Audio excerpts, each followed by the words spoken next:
Tu mets le petit bisou. Au revoir Marilyn. Bonjour Katia, bonjour à vos invités. Bonjour. Merci de nous retrouver.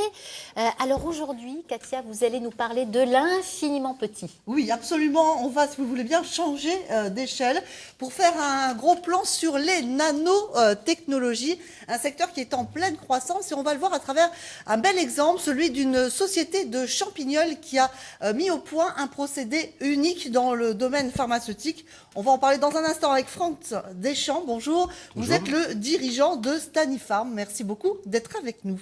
Et puis ces nanotechnologies, eh bien, elles font réellement partie de notre quotidien. Ça pose question. On va en parler avec Martine Batt, qui est professeure en psychologie à l'Université de Lorraine. Bonjour Martine, vous allez nous éclairer sur ce sujet. Merci également d'être avec nous.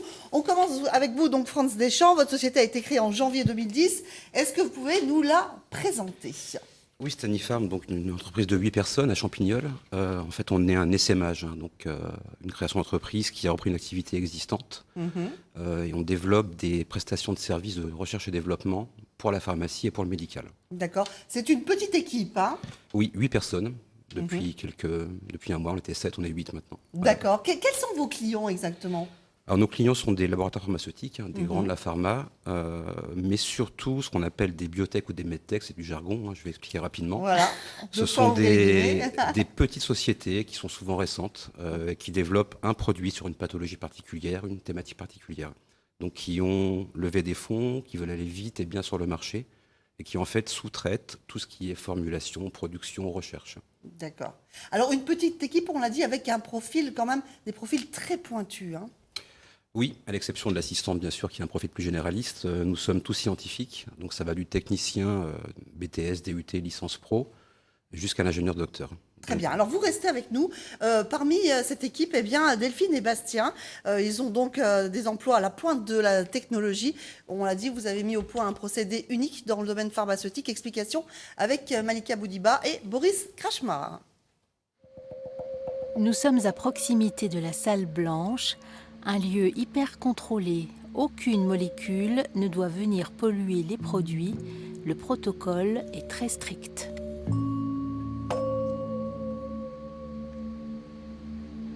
C'est un habillage tout à fait spécifique. Donc là, c'est pour un projet qui est en cours, donc on doit travailler de manière stérile. Et donc c'est surtout pour protéger le produit. Donc je vais avoir un équipement complet avec une combinaison, un masque, de manière à ce qu'on ne voit aucune partie de mon corps et que je ne puisse pas polluer le produit. Difficile de dire ce que Bastien est en train de faire exactement. Nous ne pouvons plus communiquer avec lui. Nous savons juste qu'il travaille sur des lots stériles. J'ai des ingénieurs qui sont mes chefs et qui donc, décident des essais à réaliser. Moi, je suis les mains en fait de mes ingénieurs. Donc je réalise les essais, je compile les résultats et je leur remets les résultats à la fin. On a une lumière artificielle, on a assez peu de repères par rapport au temps. Donc du coup, on est vraiment dans un autre monde et des fois la sortie est difficile. On ne sait plus tout à fait quelle heure il est, des choses comme ça, on est un peu hors du temps quand on est dans la salle. C'est un stage dans l'entreprise, dans le cadre de sa licence, qui a permis à Bastien de décrocher ce poste de technicien. Les données collectées se retrouvent ensuite dans un des laboratoires de l'entreprise pour être analysées par les ingénieurs comme Delphine. Nous travaillons actuellement sur des lots stériles.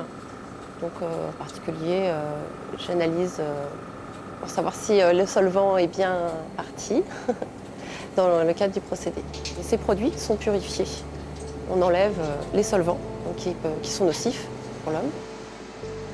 Delphine a une formation scientifique, un bac plus 5 en chimie analytique et dans son cas, en plus, une formation en statistique. Alors, il faut avoir de la patience, il faut aussi avoir de l'écoute et être extrêmement rigoureux. On travaille sur des produits tout à fait différents d'un mois à l'autre.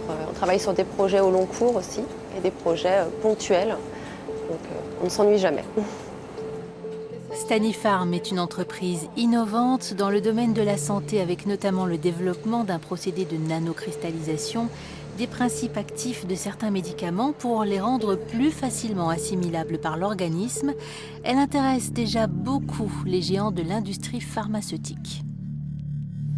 Alors, Franz Deschamps, ce qu'il faut préciser, c'est que pour l'instant, rien n'est sur le marché. Non, ce sont encore des projets en développement pour nos clients. Sur le marché, rien pour l'instant. Dans le domaine pharmaceutique, ce sont des années de développement, donc encore 3 à 5 ans.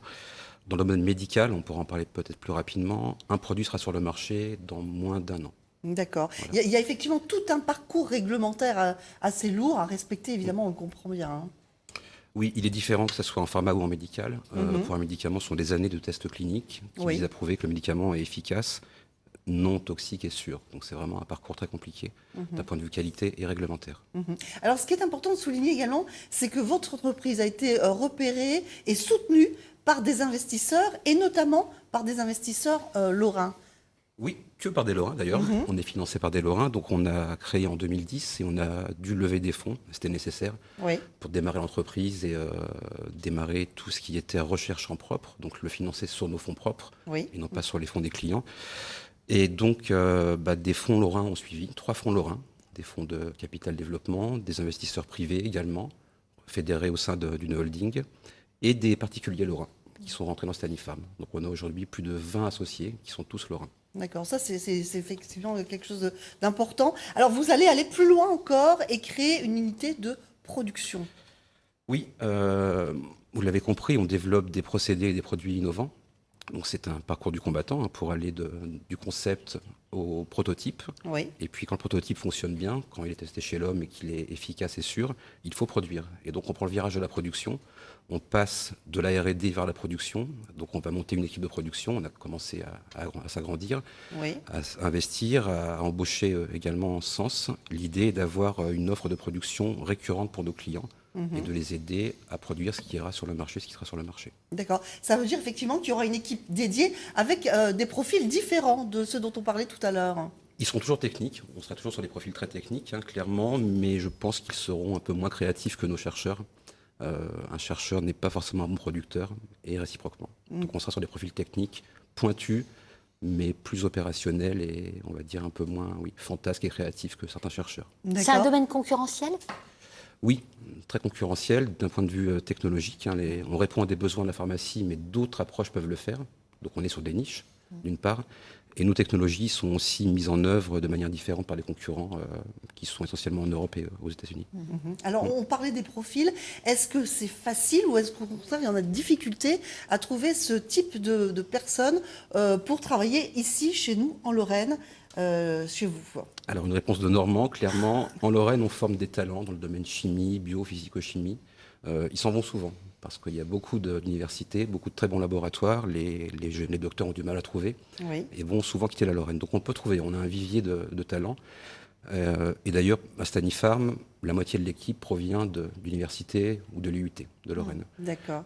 Le corollaire, c'est attirer les talents spécifiques plus commercial ou international, c'est plus compliqué, mais on y arrive.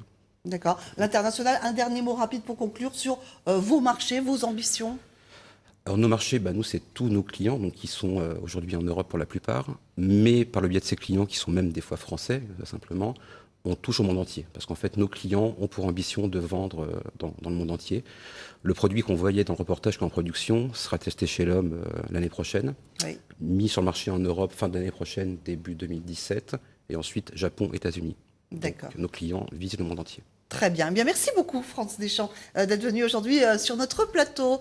Place à présent à nos offres d'emploi.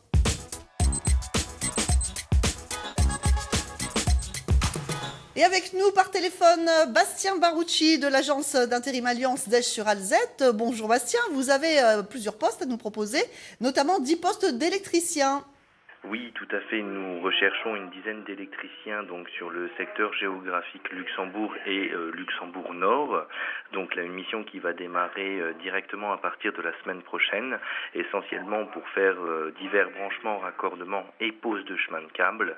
On demande une expérience de 3 à 5 ans minimum dans le métier. Le salaire horaire sera de 13,34 €.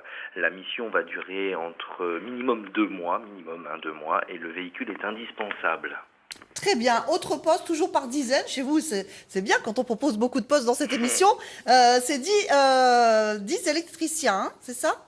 10 serruriers. 10 serruriers, pardon. C'est alors, pardon. Ouais. 10 serruriers, en fait, c'est exactement pour le même type de travail.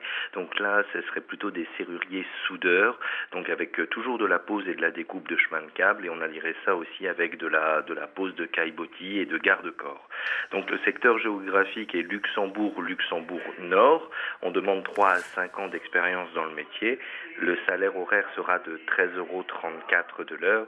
La durée de la mission minimum, 3 mois minimum, et le véhicule est toujours indispensable. Merci beaucoup Bastien pour ces précisions. Si vous êtes intéressé par ces postes, vous pouvez bien sûr faire acte de candidature sur l'OFD@alliance-intérim.lu. Les nanotechnologies sont donc au croisement de plusieurs disciplines. La pharmacie, on vient d'en parler. C'est donc un secteur en forte croissance, un secteur aussi où on crée des emplois en sciences humaines. On va en parler avec Martine Bad, qui est professeure en psychologie à l'Université de Lorraine, je le rappelle. Martine, depuis plusieurs années, donc, les nanotechnologies sont vraiment en plein boom. Hein. Oui. Que ce soit, oui, en effet, les nanotechnologies, les nanomatériaux, les nanoparticules, les produits de ces nanotechnologies on les retrouve dans beaucoup de secteurs industriels. Et l'automobile, l'alimentation, le transport, la santé, l'esthétique, etc. Et donc, de ce fait, on les retrouve dans notre quotidien. Et cela, et c'est ce qui est important de bien comprendre, de manière irréversible. Donc, la dimension éthique, les questionnements quant à la société de demain intéressent très fortement les sciences humaines. En fait, la question qui se pose, c'est la nature dans laquelle nous allons vivre, tout bientôt, dès demain. Est-ce que c'est une nature qui nous est donnée ou est-ce que ce sera une nature qui sera construite? Alors, avec des enjeux qui sont colossaux, des enjeux qui sont colossaux, des réflexions qui doivent être menées sur l'évolution, sur le devenir de ces particules et sur leurs effets. Alors cette réflexion, elle ne doit pas être menée uniquement entre experts. Il est extrêmement important, je pense, et je ne suis pas la seule à le penser, que la société, que des débats citoyens soient menés pour que cette réflexion soit systémique. D'ailleurs, à l'Université de Lorraine, au laboratoire Interpsy auquel j'appartiens, une réflexion est menée. Un programme de recherche est lancé sur la perception des risques, sur l'évolution au sein de la société de cette perception, de l'appropriation de ces nanoparticules. Vous êtes d'accord ? Tout à fait, oui. Les sciences humaines ont beaucoup à apporter. On tourne souvent entre experts en nanomatériaux, nanotechnologie, et ne serait-ce que pour définir ce qu'est vraiment nano, les sciences humaines peuvent aider. Techniquement, on le définit de manière arbitraire, mais la société le définit autrement. Et il est important d'avoir le retour des experts en sciences humaines. Oui, et d'ailleurs, on sait qu'au niveau international, on observe des différences interculturelles. Par exemple, au Japon, aux États-Unis, pour parler de pays qui ne sont pas tout près de chez nous, mais on pourrait parler, on en parlait tout à l'heure ensemble, entre la France et l'Allemagne, par exemple, la perception est différente. Alors, en Europe et en France, on est plutôt frileux, c'est-à-dire qu'on s'aperçoit que la population générale ne connaît pas très bien les nanotechnologies, et quand on ne connaît pas quelque chose, eh bien, on en a peur, on est anxieux par rapport à ses effets. Et justement, la question essentielle, c'est, en quelques secondes, Martine, excusez-moi, c'est de bien mesurer les risques. C'est ça, c'est de mesurer les risques, de réfléchir à ces risques. Alors, les experts travaillent sur ces risques, évidemment. Monsieur nous l'a très bien expliqué. Et l'appropriation de ces risques par la population, par la société. Très bien. Merci beaucoup, Martine Van. Merci beaucoup à tous les deux de nous avoir apporté un éclairage, effectivement, sur quelque chose qu'on connaît peu, malgré tout. Merci beaucoup. Merci à vous trois. Cathy, on vous retrouve jeudi. Quel sera le thème ? Des pâtes, mais des pâtes made in Vosges. Oh, voilà. Formidable. Un peu à l'italienne quand même. Merci beaucoup à vous trois. Place à présent au Flash Info.